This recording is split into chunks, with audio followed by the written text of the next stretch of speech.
He left me for a woman with diamonds on her fingers and a mansion on the hill.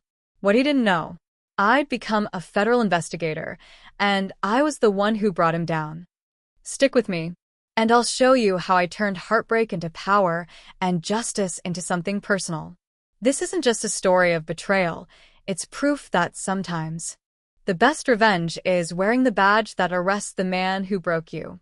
They say heartbreak doesn't kill you, but some nights, Claire Bennett wasn't so sure. She stood in the parking lot of the Crestview Lounge, her breath catching in the crisp night air as her eyes searched for the man who had just walked away from her without turning back. A man she had trusted, loved, and built her entire future around. Logan Pierce. The night had started with so much hope. Claire had dressed carefully, not overdressed, just enough to show she cared. Logan had sent her a text earlier. "Let's talk tonight. Just us." It had felt like a turning point. Maybe after all the distance, the vague replies, and the unexplained absences, they could finally clear the air. She'd imagined them hugging, maybe even laughing at how things had gotten tense, and walking back to his place hand in hand. Instead, Logan's eyes had stayed distant, his mouth set in a straight line. "I've been thinking a lot," he began over the low hum of lounge music. "And, Claire, you know I care about you. But I have to be realistic." She had smiled nervously, trying to hold on to something she couldn't name. "What do you mean?" He paused, then dropped the words like stones. "I think we want different things. You're stable, grounded, but I have ambitions." Claire blinked. "You say that like it's a bad thing." "I need more," Logan said, finally looking her in the eyes. "And I've found someone who can help me get there. Madison Hale." The name felt like a punch to the gut. Madison Hale, daughter of Richard Hale, real estate mogul, private jet lifestyle, and everything Claire wasn't. Claire had met her once at a student fundraiser. Beautiful, polished, untouchable. "I didn't want you to hear it from someone else," Logan added. "I respect you too much for that." The irony nearly made Claire laugh. She could barely hold herself together as he stood, slid his wallet into his pocket, and walked away as if ending a love was as routine as finishing a drink. She didn't cry, not right away. She drove home in silence, hands trembling on the wheel, heart numb. When she got back to her apartment, she sat on the floor for hours, shoes still on, purse in her lap, eyes unfocused. For 3 years, she had been Logan's biggest supporter. She had stayed up with him during all-nighters for his business classes, helped him prep for job interviews, even turned down a prestigious graduate scholarship overseas just to be close to him, because she believed in them. But now she realized she was never part of his plan. Just a placeholder until someone with a shinier name and shinier connections came along. The following weeks blurred. Claire stopped returning calls, stopped eating properly. She quit her part-time job at the library. The girl who once carried notebooks filled with plans, ideas, and color-coded goals now couldn't find the energy to make her bed. Her roommate, Tara, eventually staged a gentle intervention. "Claire, I know it hurts, but don't let him define what you do next. You're better than this." Claire tried to brush it off. "I just need time." But Tara wasn't buying it. "You gave up a full ride to Oxford for him. You threw your dreams away for someone who wouldn't even fight for you." Those words landed harder than she expected. Claire stared at the acceptance letter still pinned to her desk, unopened for months. She thought it would be Logan who'd fight for her. But the truth was he never did. One Sunday afternoon, Claire visited her Aunt Elaine, a retired financial crimes investigator. Aunt Elaine had always been the unconventional force in the family, fierce, single by choice, respected by men in suits twice her size. They drank coffee in the kitchen while the autumn wind whistled outside. "I heard about Logan," Elaine said softly. Claire didn't flinch. "Everyone has." Elaine studied her face. "Let me tell you something, sweetheart. Love's supposed to build you up. If it leaves you in pieces, maybe it wasn't love at all. You've got a sharp mind. What are you going to do with it now?" Claire hesitated, then said what had been stirring in her chest without form until now. "I want to do something that matters. Something no one can take from me." Elaine's eyes sparkled. You ever thought about federal economic crime work? It's tough, but it's real. No filters. You dig for truth, expose lies, and make people pay for what they think they can bury. That night, Claire dusted off her old laptop, reworked her resume, and began researching programs and qualifications. She didn't tell anyone. Not yet. She wasn't doing this to prove anything. She was doing it to become something. Not for Logan. Not even for revenge. For the girl who once waited in a parking lot, thinking love would save her. By the end of the week, Claire submitted her application to the Criminal Economic Studies program at Hudson University, one of the top pre-bureau academies in the state. It felt surreal. But for the first time in weeks, she could feel something beneath her skin again. Not hope. Fire. The first day at Hudson University was nothing like Claire had imagined.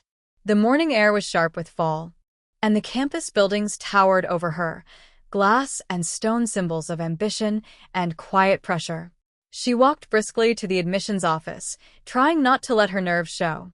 Every step felt like a defiance of who she had been, a grieving ex-girlfriend turned blank slate. Her classes were intense.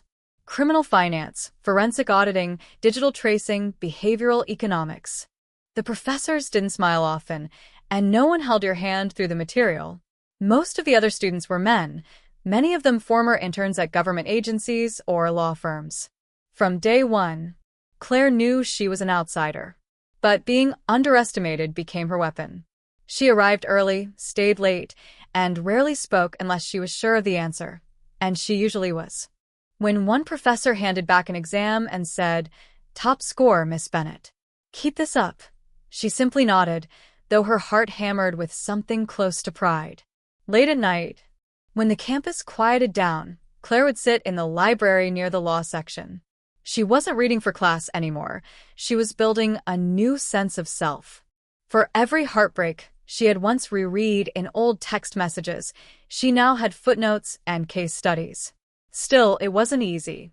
There were days when doubt clawed back in, especially when her path crossed with things that reminded her of Logan.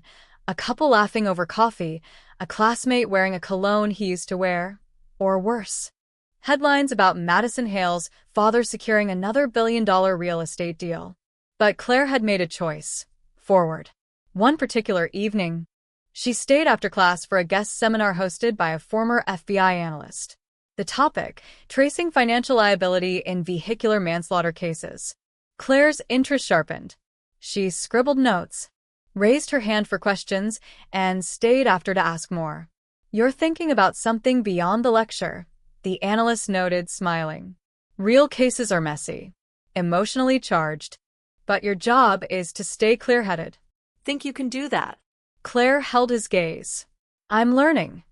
That night, she called her Aunt Elaine and said, "This is where I'm meant to be." Elaine laughed. "Told you. You just needed to remember what you're made of."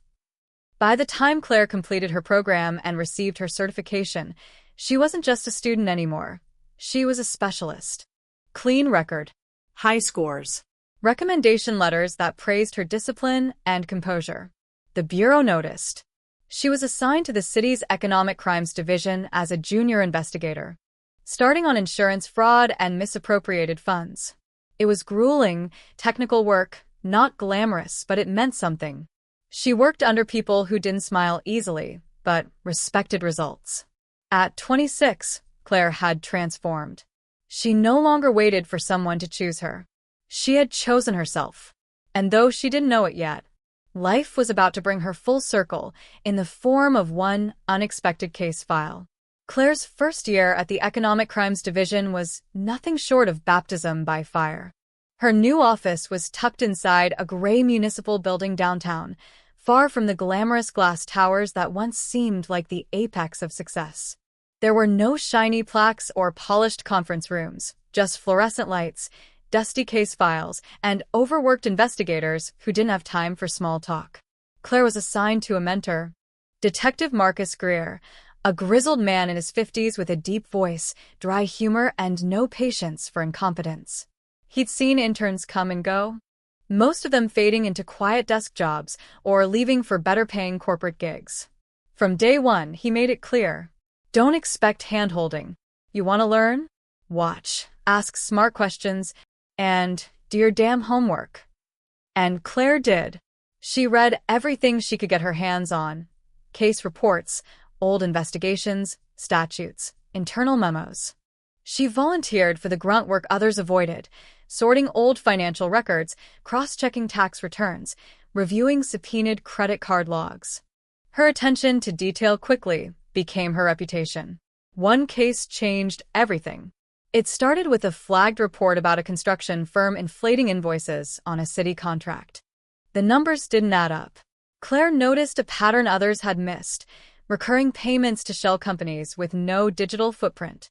She built a timeline, connected the owners, and traced the money through offshore accounts. When the arrests were made and a mayoral aide was indicted, Marcus looked at her across his cluttered desk and said simply, "You've got good instincts, Bennett. Don't lose them." Claire felt something shift inside her. Not pride, not even relief, just the quiet certainty that she was finally where she belonged. Outside of work, life was still guarded.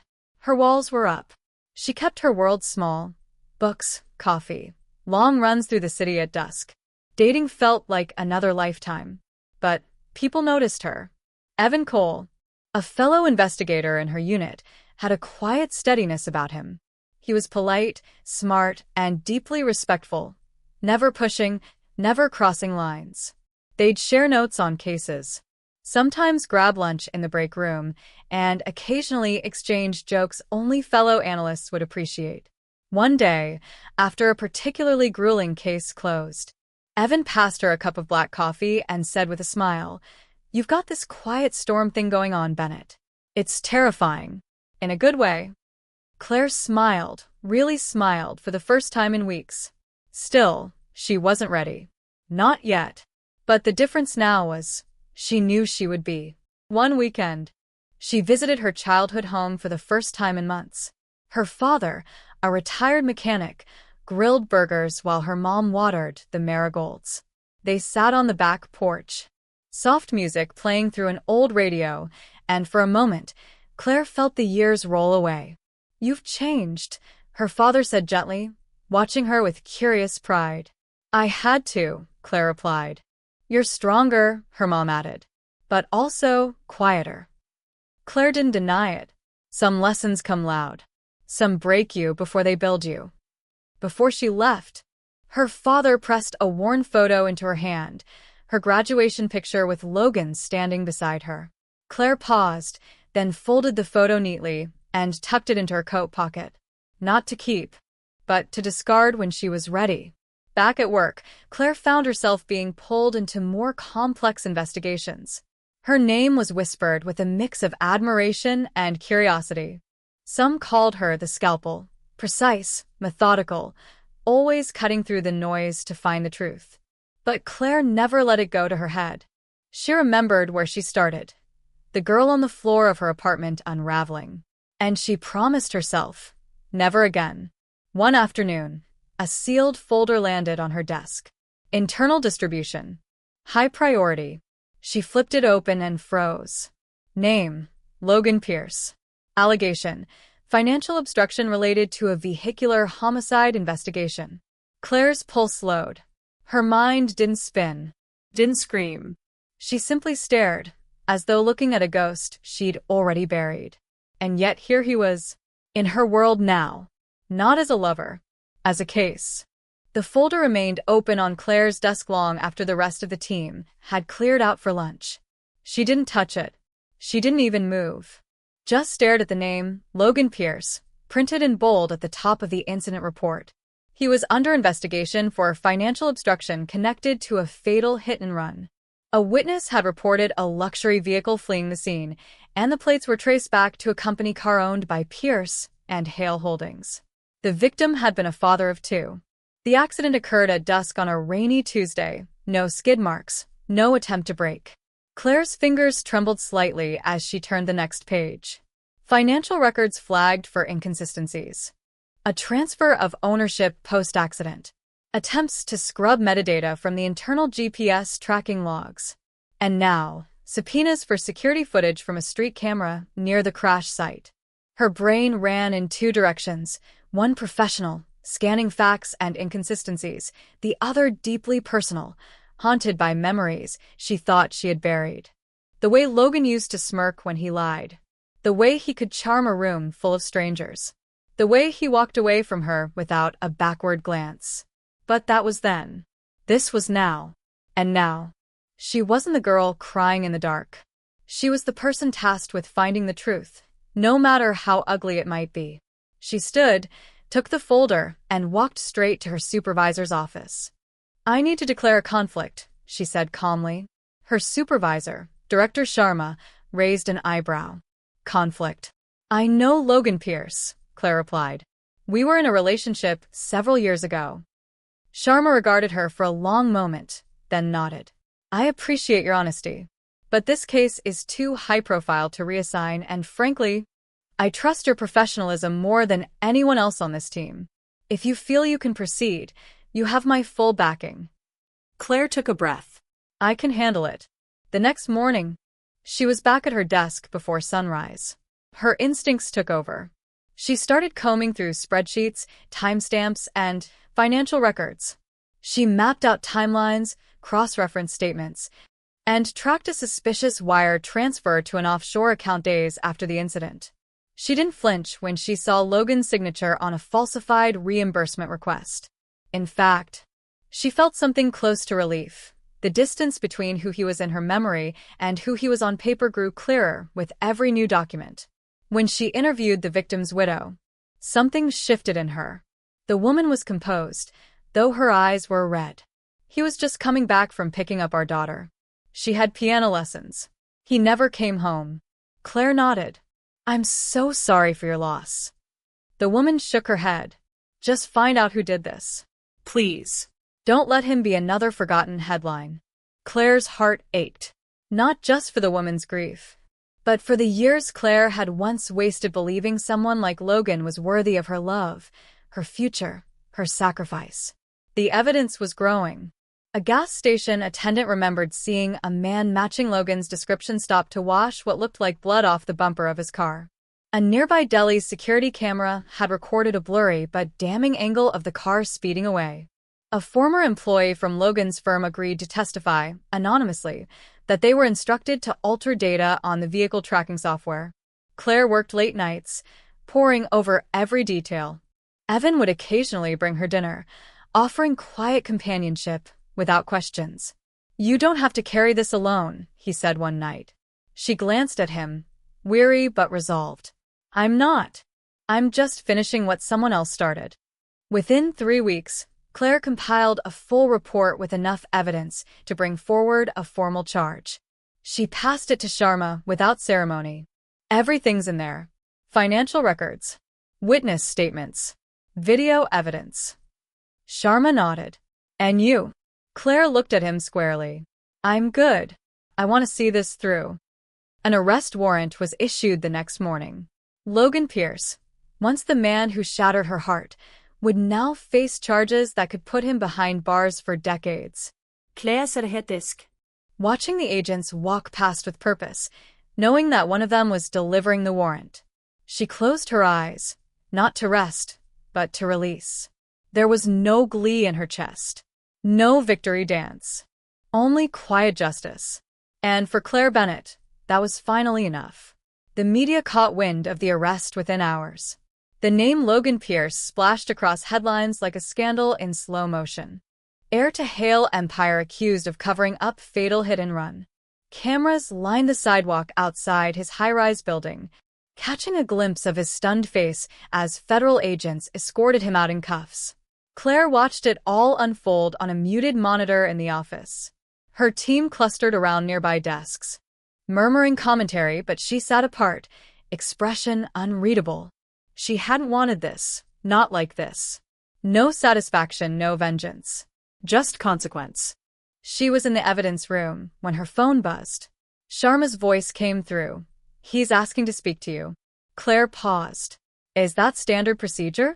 "He's refusing to speak to anyone else," Sharma said. "We can deny it. Your call." She hesitated, then nodded. I'll talk to him. But I want it recorded and observed. No exceptions. The holding cell was stark and windowless. Claire stepped inside, clipboard in hand, eyes calm. Logan sat at the small table, his once-tailored suit wrinkled, hair slightly disheveled. He looked up and his expression softened with recognition, or perhaps desperation. Claire, he said. Just her name, heavy with all the years and choices between them.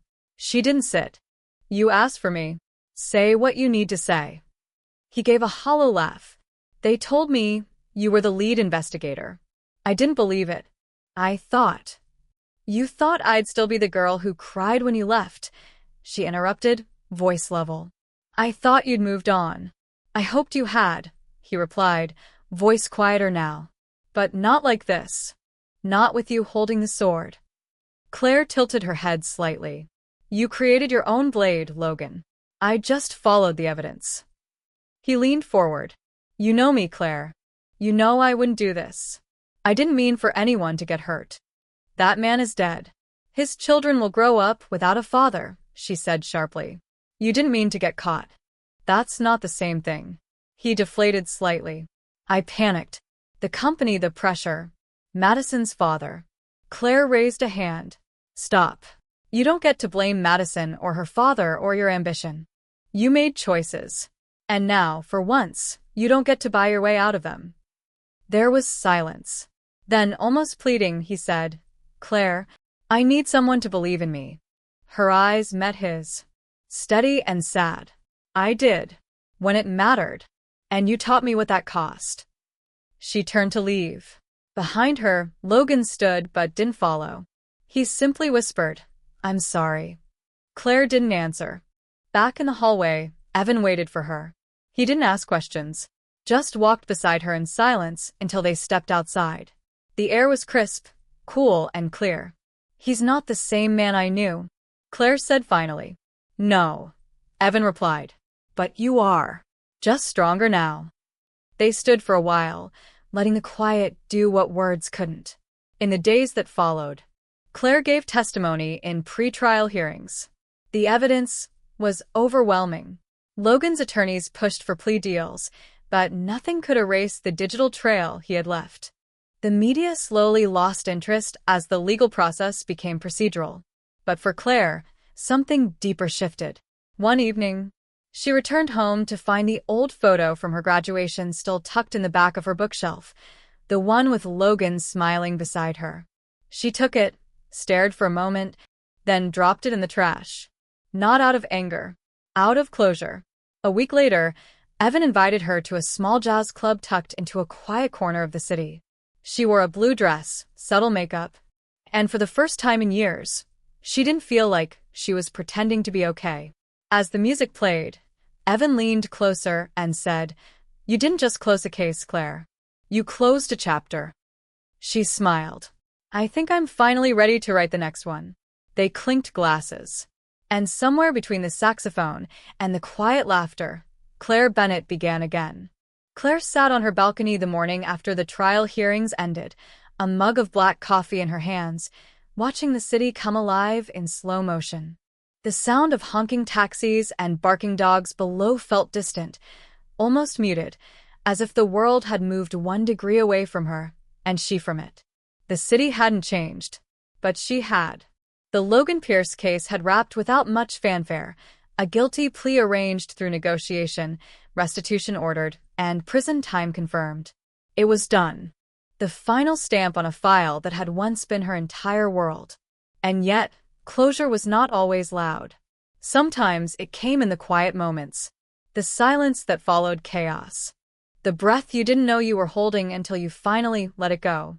She thought about writing a letter to herself, the woman she had been, the one who clung to promises made in parking lots and believed in men who wore ambition like armor. But what would she say?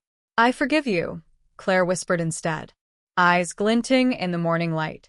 Not for falling in love. Not for sacrificing, but for not knowing better, for thinking she wasn't enough. Later that week, Claire returned to her parents' house for Sunday dinner. Her mother had baked her favorite, lemon rosemary chicken, and her father greeted her with a side hug and a comment about how tired she looked. "It's been a long year," Claire admitted, setting her bag down. "You've been fighting ghosts," her mother said gently. "No one comes out of that untouched." Claire helped set the table, hands moving in familiar rhythms. The clinking of dishes and smell of herbs grounded her in the present. Her parents didn't ask for details, didn't pry. They simply made room for her to sit, to eat, to breathe. That night, as she got ready to leave, her father handed her something, a small box. Inside was a silver locket. Simple, elegant. It had belonged to her grandmother.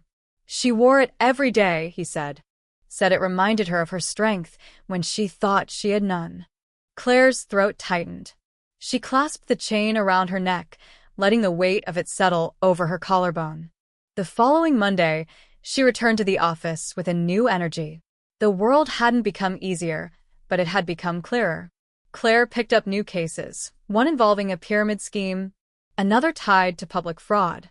The same grit, the same focus. But now, without the shadow of Logan looming over her shoulder. Evan noticed. "You seem lighter," he said over lunch, watching her with soft eyes. "I put something down," she answered. "You want to talk about it? Maybe one day. But today, I just want to be here." Now. They returned to work, side by side, as they always had. Except this time, something was different. Not rushed. Not forced. Just present. That weekend, Claire took herself on a walk along the Hudson River. No music. No distractions. Just the sound of water and the rhythm of her steps. She sat on a bench overlooking the water, journal in her lap. And for the first time in years, the pages weren't filled with pain, confusion, or strategy. They were filled with hopes, travel, books she wanted to read, languages she wanted to learn, a new apartment with plants that actually lived, maybe someday, a life with someone who met her where she was and never asked her to shrink. As the sun dipped below the skyline, Claire closed her journal, tucked it under her arm, and stood. She didn't look back. Not at the bench. Not at the past. Not even at the river. Some stories weren't meant to be rewritten. They were meant to be released. Spring came quietly to the city, brushing the skyline with soft pastels and waking up the streets with the scent of blooming cherry trees. Claire found herself smiling more, not out of obligation or politeness, but because life no longer felt like a burden to carry. It felt like something she could build.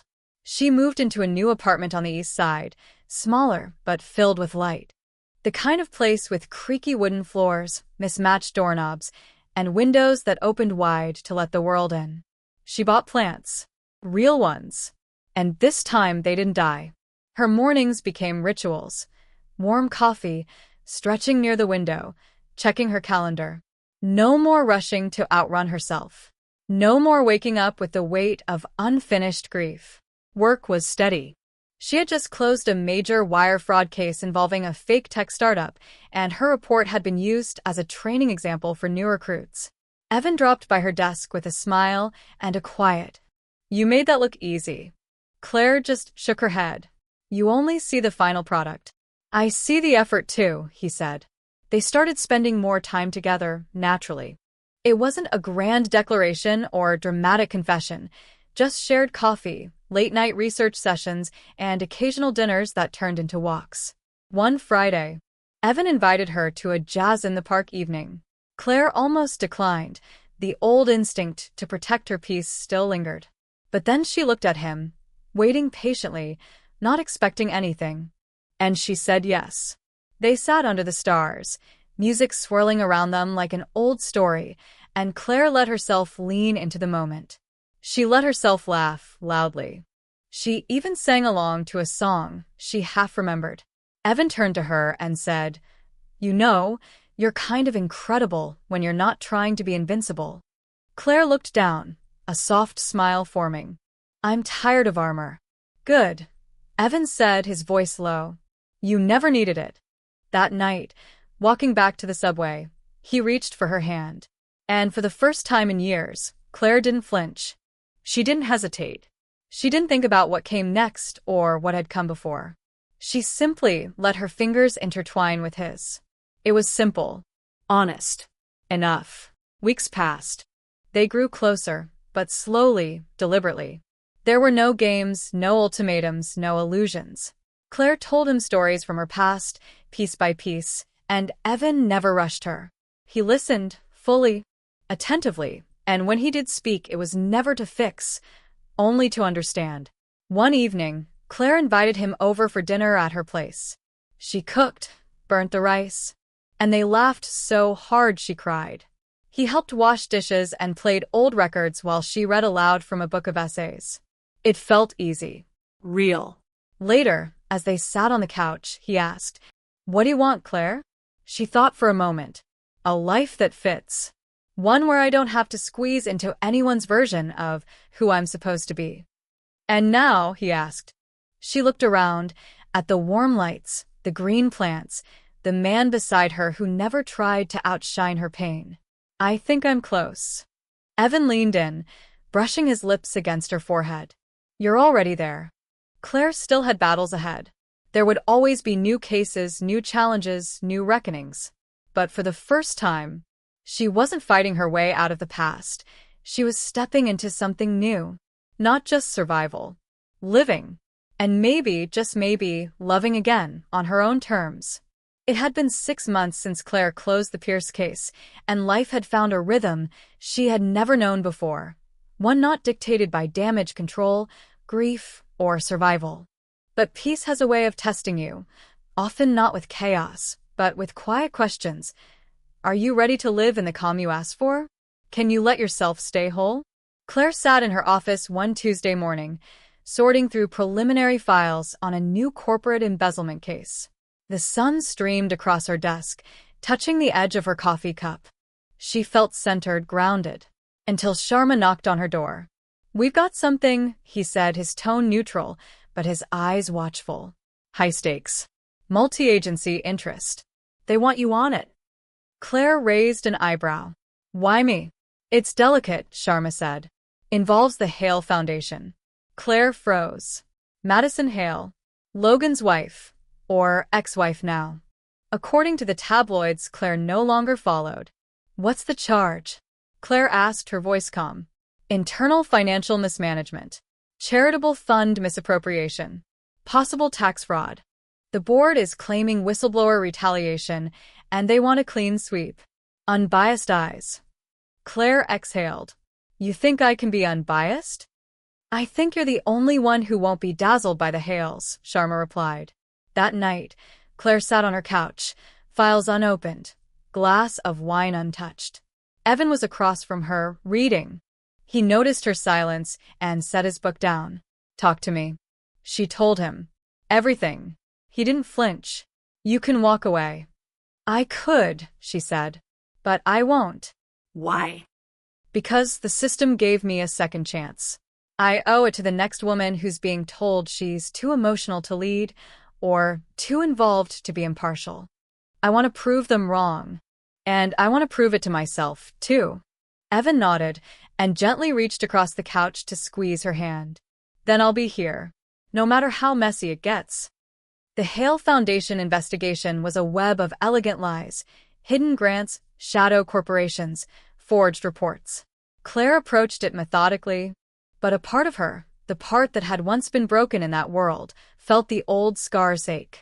She met with board members, analysts, internal finance officers. The deeper she went, the clearer the deception became. Money meant for education programs in underfunded neighborhoods had been rerouted to lavish consulting contracts and bonuses. Eventually, she came face to face with Madison herself. The meeting was professional. Cold. Polished. "I trust you'll be objective," Madison said. Claire gave a measured smile. "I don't do personal. I do numbers." Madison leaned forward slightly. "And what do your numbers say?" Claire held her gaze. "That something smells like rot." The room went still. The evidence mounted. Claire and her team uncovered enough to warrant federal charges. The board cooperated. Subpoenas were issued. Madison's name would soon appear next to Logan's in government archives. One night, after a long day of depositions, Claire walked home alone. The streets were lit by soft halos of lamplight. She passed a mural, a phoenix rising from soot, and paused. She had stepped back into the fire, not to burn, but to prove she could walk through it untouched. Evan met her at the door, with dinner already made. "I figured you'd forget to eat." She kissed him on the cheek, a gesture that now came naturally. "Today was hard," she admitted, sitting down. "But not too hard," he said. Claire nodded. "Not anymore." As they ate, she told him about the numbers, the documents, the lies. And he listened. No judgment. No fear. Only belief. By the end of the month, the case was complete. Charges filed. Statement released. Another headline. Another victory. But Claire didn't celebrate.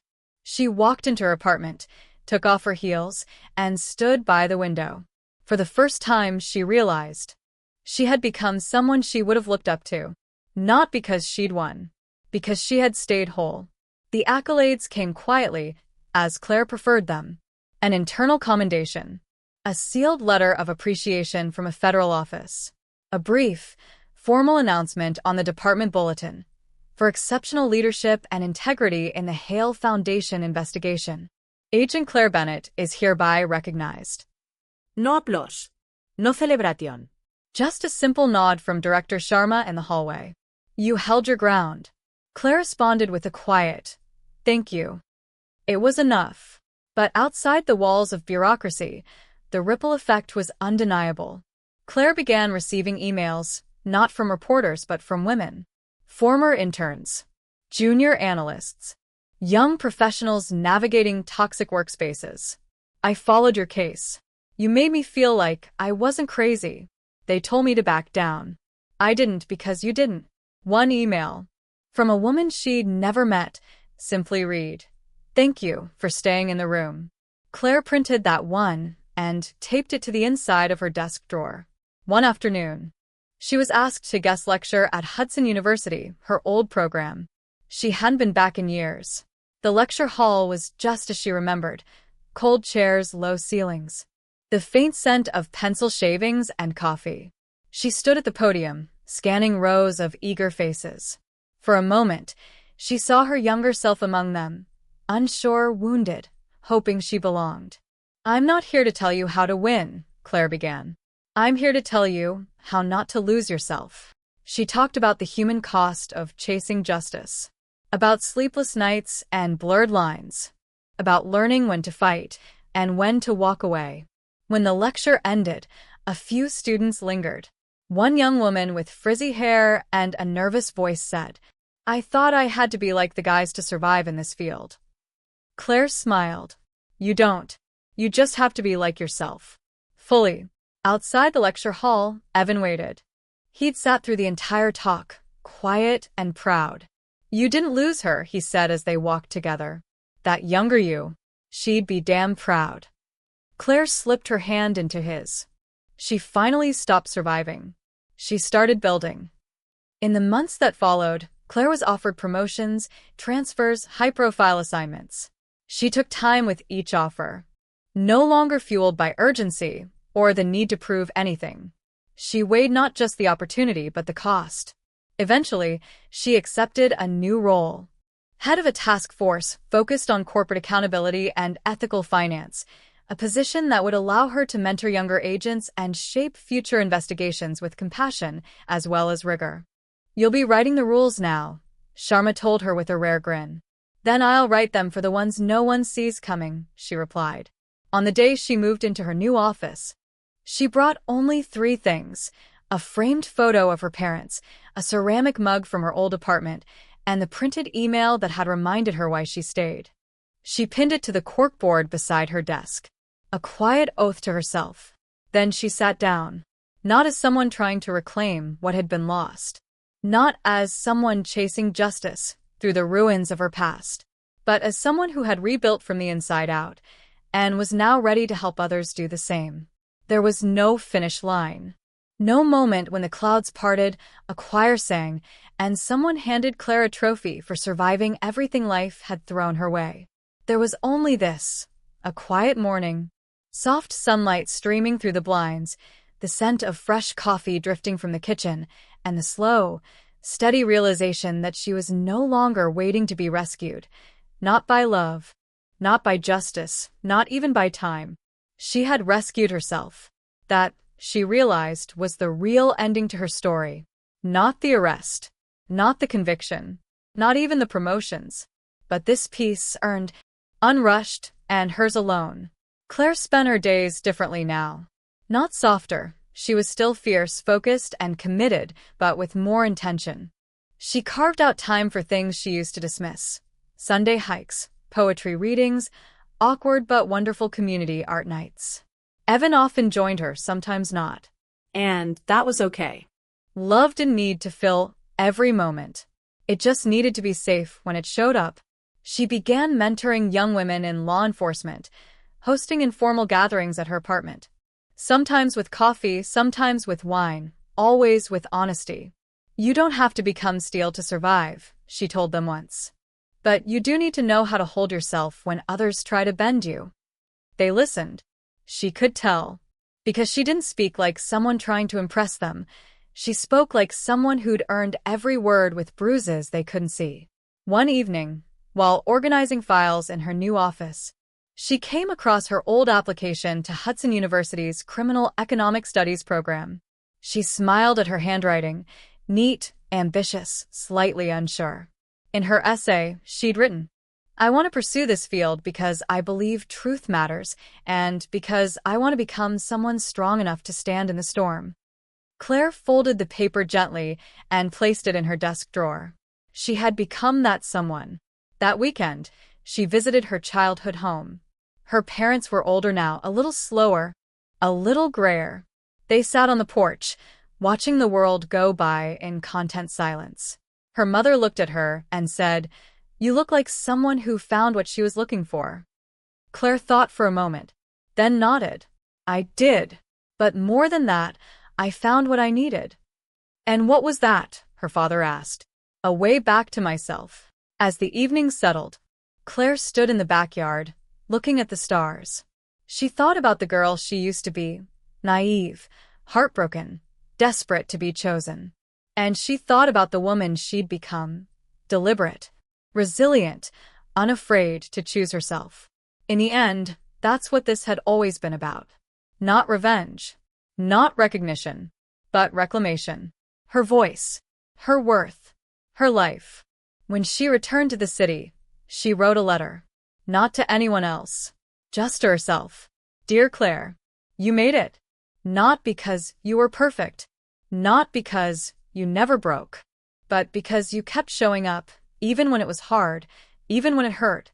You made something beautiful out of what tried to break you. I'm proud of you. Now go. Live the life you built." She folded the letter, placed it in an envelope, and tucked it inside her journal. Then she stepped outside into the evening light, not to chase a new battle, but to walk, slowly and freely, into everything that came next.